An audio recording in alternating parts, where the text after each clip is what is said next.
Boom! The loud crash came from the kitchen. Adana and Tunde froze in fear as the sound echoed through the dark house. The flickering candle cast shadows on the walls that seemed to move and whisper. Were they alone, or was something else in the house with them? This story takes us to a small Nigerian town where two children, Adana, 12, and her younger brother, Tunde, 8, lived with their hardworking parents.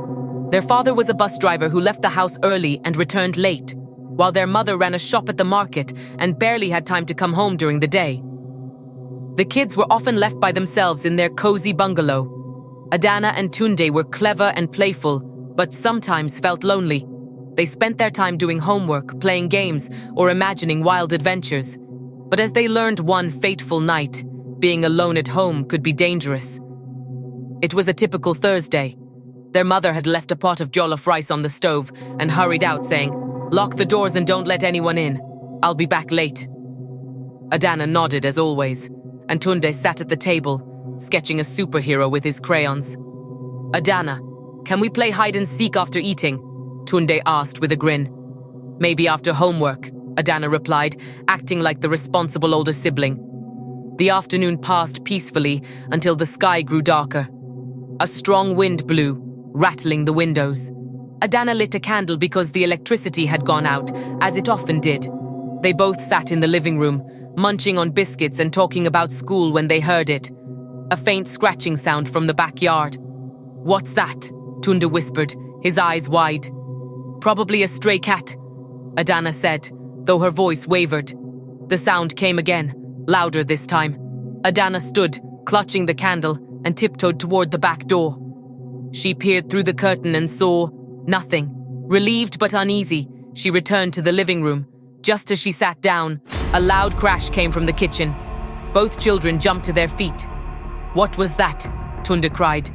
"I don't know," Adana whispered, her heart pounding. They crept to the kitchen, their bare feet silent on the tiled floor. The pot of rice had fallen to the ground, the lid rolling across the floor. But what made it fall? The window was open, and the wind howled through it. Adana quickly locked the window. "It's just the wind," she said, trying to reassure herself and Tunde. But deep down, she felt something was wrong. As they returned to the living room, the shadows cast by the candles seemed to move more than usual. Adana told herself it was her imagination, but Tunde clung to her arm. "Adana, what if it's a ghost?" he whispered. "There's no such thing as ghosts," she replied firmly. Then they heard it, a low, whispery voice calling their names. "Tunde! Adana!" They both screamed and ran to their room, slamming the door behind them. Adana pushed a chair against the door and hugged Tunde tightly. "It's probably just someone playing a prank," she said, though her voice was trembling. Minutes felt like hours as they sat in silence, listening for any more sounds. Suddenly, there was a knock at the front door. Who could it be at this hour? Adana wondered aloud. "Don't open it," Tunde pleaded. They heard a familiar voice. "Adana, Tunde, it's me, Auntie Ngozi, open the door." Adana hesitated. Auntie Ngozi lived nearby and often checked on them.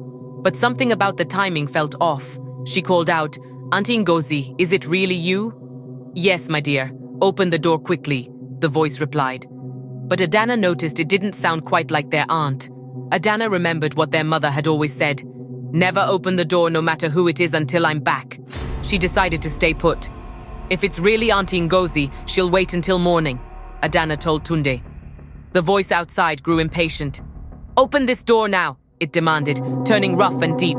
Adana's heart raced, but she stayed strong. She whispered to Tunde, "Let's stay quiet.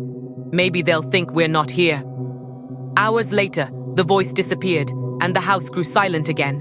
Just before dawn, their mother returned and found the children huddled together. Adana told her everything. Their mother's eyes filled with tears. "I'm so sorry, my children. I should never leave you alone like this. From now on, I'll make sure someone is always here to watch you." Their father agreed. "No work is more important than your safety." The family learned a valuable lesson that day. Children should never be left alone at home for too long. It's not just about loneliness, it's about safety. And Adana and Tunde learned to trust their instincts and stay cautious.